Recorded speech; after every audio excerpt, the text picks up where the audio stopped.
Mr. Stephen Watson. Stephen is a master with time. He's like a strange wizard who's fascinating to hear the insights for, and this is something every single one of us is going to benefit from. So we're really happy to have got Stephen on the Sales Dojo today. With no further ado, over to you, Mr. Watson. Thank you very much, and good morning, everybody. It's a pleasure to be here with you all today. The first question I'd like to ask you is, have you ever given the excuse that you don't have time to maybe make some sales or make some more calls or anything? Put your hand up if you've ever done that. Second question, would you like to have more time? Put your hand up if you'd like more time.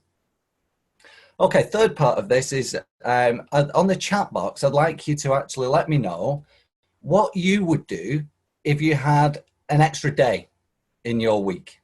How would you spend it? Would you just do more of the same, or is there something in particular that you would choose to do with that time? Let us know. Let's see in the chat box what people would do if they had an extra day in their week. I'm Stephen. My business is called 27 and a half because I saved loads of time a few years ago by cutting my meetings in half. So what used to be a 60-minute meeting became a less than half an hour meeting, or a 27.5-minute meeting, just to account for the niceties and the hellos and goodbyes. So my role is really around developing time habits that can transform your busyness into hopefully more sales and more business. So let's get cracking. Has anybody ever heard of the Parkinson's law? You see, I was speaking to somebody the other day, and they were really excited that they were moving house. I said, "What are you most excited about?" They said, "Well, I'm going to have much more space." What they didn't account for was the fact that they were going to take everything from the old house, put it into the new house, and get a load of new stuff as well. So they didn't have much more space at all. They said, "It's okay, we'll put some things in the loft and the shed." Yeah, the loft and the shed are okay if you're just putting something in there temporarily. But the problem is, after a while, you start to rely on it, don't you? And then the loft is full, the shed's full, the house is full. Oh my word, I moved here because I wanted more space, and now I don't have any space at all. Again, I need to get on Rightmove and find a bigger house. It's not the way, is it? And in that analogy, the house is your time and your schedule. The loft and the shed are things like when you say, "I'll just take a bit of work home tonight," or "I'll just do a bit on Saturday morning." It's okay if you do it as a one-off, if you do it temporarily, but if you do it on a regular basis, then you start to rely on it. And that's the principle of the Parkinson's law. It's the same as the student who has a 3-month deadline, waits until the day before the assignment's due in, and then starts it. They work through the night and they get it done. Yeah, the stuff expands to fill the space that it's allowed. And I think that's the same. That's important to remember. From my own personal point of view, with time mastery, it all started with my mum being diagnosed with a terminal brain disease. I knew that she had a limited time left, and I wanted to spend time with her. And to be honest with you, at that time, I said, come what may with my business, I'm cutting down on my working week. I was working 6-7 days a week, like most people do, running their own business. I said, right, that's it. I'm doing 4 days. That's it. And I was ready to have some major negative impact on my business with that, because, quite frankly, my mum was more important to me than my business.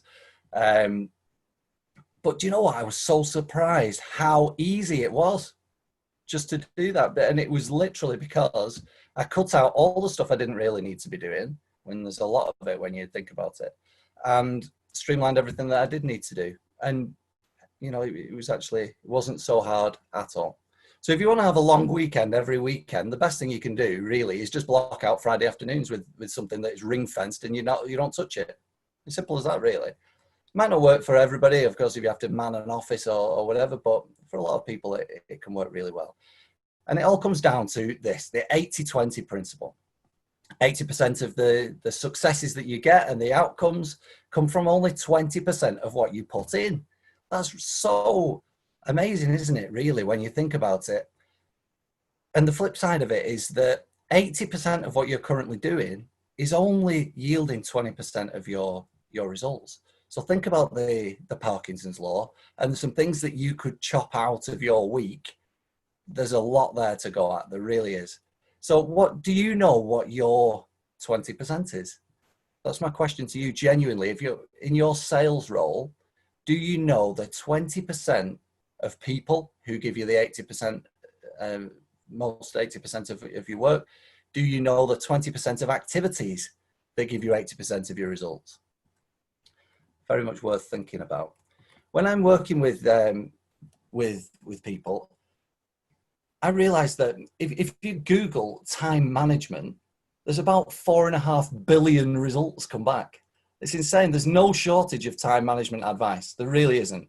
But for a lot of people, it still doesn't work, does it? And that's very, very hard to get your head around sometimes. For me, lots of the results come back and say it's about choices, priorities, and decisions. But around half of what we do every day is nothing to do with that. It's habits, the things that you do routinely on a day-to-day basis. So the key to improving with time and mastering your time is to develop your time habits. And I use a tool called When and Then to do that. So just like when you go to the toilet, then you wash your hands, it's simple. You can add and you can attach a desired action to an existing routine. So when and then is something that I use a lot, and you might hear me saying that a little bit more in this presentation. So how do you develop time habits? Well, what I find is really helpful to start off with is to start a streak. And a streak is just doing something for as many days as you can consecutively without breaking the streak. There's lots of different research out there to say how long it takes to form a habit. There's one thing I know for sure: if you do it enough times in a row, then it eventually becomes a habit without trying to put a number on it. Why does streaking work? Well, because we're competitive with ourselves, aren't we? And the more you get on there, the more you get on your streak, the more you've got to lose by dropping it. I did it with a running streak a few years ago. I got up to about 50 something days. And then there was one day where I didn't really feel very good. It was raining outside, it was cold, and everything inside me was saying, don't do it. Don't do it. You've got so many excuses. You've got so many reasons not to do it. The only thing that made me do it was the fact that I didn't want to drop a 54-day run streak to not do it. So I went out, trundled around, got back, felt better. It works really well. What could you do? This doesn't just work with running. It works with anything that you want to do on a daily basis. So in sales, there's lots of things that you could do on a daily basis that would help you to achieve your goals, aren't there? Can you pop in the chat box what you think would be a really good focus of something for you to start a streak on and do every day that would really help you to achieve your goals? One little problem is that people set these goals too high. And I think the hardest part sometimes is starting, is getting going. So set your streak with a minimum that is you could achieve it on any day. With my run streak, it was a mile. That's 10 minutes. For someone who runs quite a lot, then that's not too much of a big issue. On my worst day, I could do it. So what can you do to every day that's going to really help you? I use this thing called Gimme 5. I don't want you to say that you're going to spend 2 hours every day doing something, because on your worst, busiest day, you probably won't. What I'm asking for here is 5 minutes. That's it. Something that you're going to do for 5 minutes. You might think, well, that's not very long, is it? That's not going to get me many results. Well, you'd be surprised, because on your very, very worst day, you might do 5 minutes. On every other day, you'll continue because you've made the start, you've got going, and it becomes 35, 40 minutes, 45 minutes, an hour, and it really builds up. So Gimme 5 is massive in there. Okay, so I want you to value your time. I want you to think about how much you want to earn this year. I want you to divide it by the number of weeks that you want to work. So account for your holidays and things like that. And then I want you to divide it by the the number of hours that you want to work per week. That'll give you a number. That number is unrealistic because you're not going to be earning every minute and every hour that you're working. So we're going to double it for safety. So you should now have a number that's a value for your hour. What that allows you to do is make better decisions on how long to spend on things. Whenever I've reached up to people to get inspiration, get help and get advice, they've quite often done this. They've set boundaries. They've said, tell me about what it is that you want to know about. So I'll tell them, and then they'll say, okay, right, well, I'll tell you what, I'm happy to speak to you. Email my PA and she'll book you in for a 10-minute call. And it's happened time and time and time again, too many times for it to be an accident. When you get that 10-minute call, guess what? You're absolutely on it. And you go, bang, bang, bang, bang, right, this is what I want. I'm straight to the point. I've done it. But right. You go, I'm conscious that, it was 10 minutes and, we've had 10 minutes now. And they say, oh, it's okay. We can carry on talking. And I think that shows that they really respect their time, and that makes you respect their time as well. So one of the keys in time mastery is you've got to respect your time if you want other people to respect it as well. In terms of a domino effect of different things that we can achieve, it's important to schedule your time to schedule your time. Why does that work? Because that's the first time habit that you can put in place, and scheduling your time will allow you to have a knock-on effect on so many other things, from being able to anticipate. We've got Wile E. Coyote up here, so you'll probably notice the next 4 points spell out Acme. Anticipate any problems that might come up. Confirm your meetings, because there's nothing worse than going to a meeting and they don't turn up. Move things around to try and fit a little bit better in your schedule, and evaluate whether or not you should actually be doing it at all. Yesterday, does anyone play golf? Put your hand up if you play golf. Okay, well, you'll probably realize then, and you'll probably agree, that what I did yesterday was ridiculous. It was a charity golf day, and it was 4 rounds of golf on 4 different courses in a day. We started at 5 a.m. We finished at about 8:30. It was brutal. And it made me think, that is a one-off for me. It's a ridiculous thing to try and fit all of those things into a day. But how many times do we try and do that in other areas of our life? You try and fit far too much into a day, and then you get really frustrated and tired and don't achieve it. I think it's important to recognize sometimes that back in the olden days, a caveman would kind of go out and, kill his lunch or fight off a threat, but then have a bit of a rest, and he'd work in short, sharp bursts. And it's only really when we started doing a lot of factory work, wasn't it, and the Industrial Revolution, that we started thinking you can clock in the morning, work solid all the way through the day, clock out at night, and then do it again tomorrow. That worked okay in repetitive kind of factory tasks. But what we're doing requires a lot more thought, doesn't it, and a lot more variety, and it's just not usually very productive to try and spend huge chunks of time doing work. You're much better having short, sharp bursts. So like the Gimme 5, go short and sharp. Be much more effective. Okay, so I'm going to move forward a little bit now. When we've got a meeting with somebody, quite often we have this thought in our mind, don't we? Should I chase them up now? Should I call them back? They've not got back to me. I'm not sure whether it's too soon. Will they think that I'm pestering them if I ring them now, or will they think I don't care if I don't chase them up? I don't know what to do. Here's a little tip that gets rid of all of that.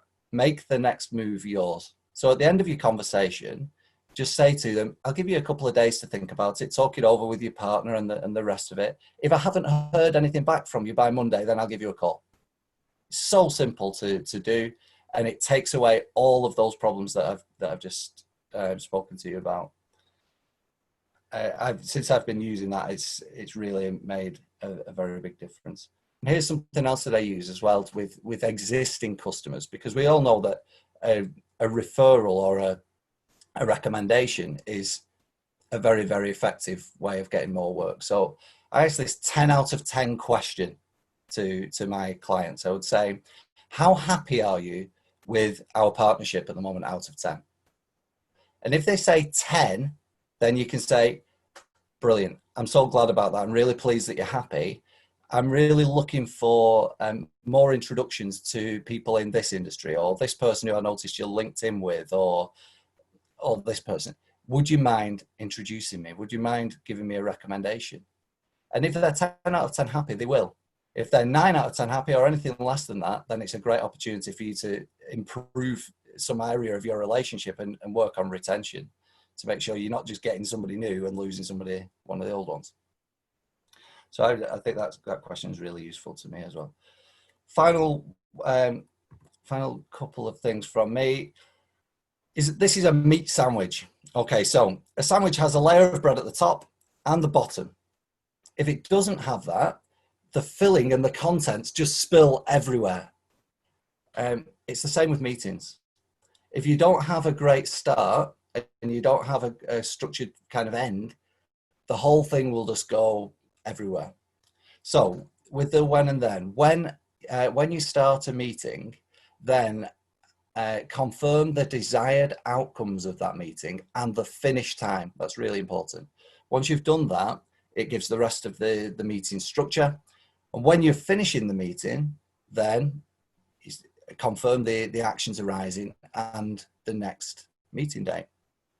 These are all little time habits that really help. Lots of people need to know how, they maybe don't understand what they're doing with their time. Just like people who go on a Weight Watchers program, they have to actually understand their own eating habits first. People who embark on a training program at the gym, they have to understand their current physical activity levels and what they need to do to improve it. It's the same with your time. And so I've developed this thing called an MOT test. It's a mastery of time test, a series of questions that the answers are already there. Most of them are in your smartphone because they track you every day. By doing the MOT test, understanding your time more, you can then put things in place much more effectively to become a time master. So I hope you found that interesting and useful today. If you'd like to connect, I would love to connect with you. You can find me on LinkedIn. I'll post the link in the chat. Have a look at my website or get in touch by email. Thank you very much. Stephen, brilliant. Really appreciate that. I'm sure everybody's got loads out of that. I know time, we all have the same amount of time. It's amazing what some people can do with it and some people can't. So really appreciate that there. And I know there's definitely some things I need to do as a habit every day, which I'm not doing currently. Stephen, the Time Master, you can get an email 27th and a half, and I love this. It's 12 p.m. on the 27th, halfway through the 27th of each month.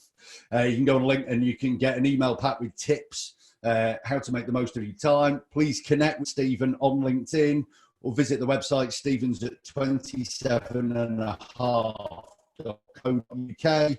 And everybody on today, we're going to send all this out to you in your pack. So the Sales Dojo was born 3.5 years ago, purely out of a desire to create a sales meeting for people that don't have sales meetings. Okay, fingers that they're ready for question number one. What is the Parkinson's Law? A former chat show specific to solicitors, an adage that stuff expands to fill the space allocated, reassurance that your time mastery will just magically get better, or illegally leaving your car on the driveway of your firstborn boy. Parkinson's Law. It was a terrible pun. I apologise. Oh, very close. 8 have got that out of everybody on. The adage that stuff expands to fill the space it's allocated. Who's top of our leaderboard there? Paul from Opus Media, closely followed by Julie H. David Verberg following up the back. Question 2, what tool does Stephen suggest for starting to develop a new time habit? A spanner, make a New Year's resolution, attach your desired action to an existing habit, or just suck it up, buttercup? What tool can you help for starting to develop a new time habit? Somebody's not answered yet. Hit a button. Oh, yes. Excellent. All right, of course. Attach your desired action to an existing habit that you have. Has that made a difference? Paul still staying up there, but not by far in front of Judy H. Why does streaking work so effectively? I had to. The more days in a row, the more you've got to lose if you break doing it. I don't know, but it was popular in the 80s. It's great for running. If you stop, you look like a right bad biff. Why does streaking work so effectively? Of course, yeah, the more days you do it in a row, the more you've got to lose if you break that. Is Paul going to retain his lead? Yes, but Julie H is on a streak there, closely going up in second position. Curly Tots in third. How can I get hold of Stephen? If you want to learn more about managing your time, I don't care, I haven't got time. Visit 27.5.co.uk, Tinder, or for a good time call. Yes, I'm glad you didn't screen grab that. That was Leon's mobile number for a good time call. Visit 27.5.co.uk.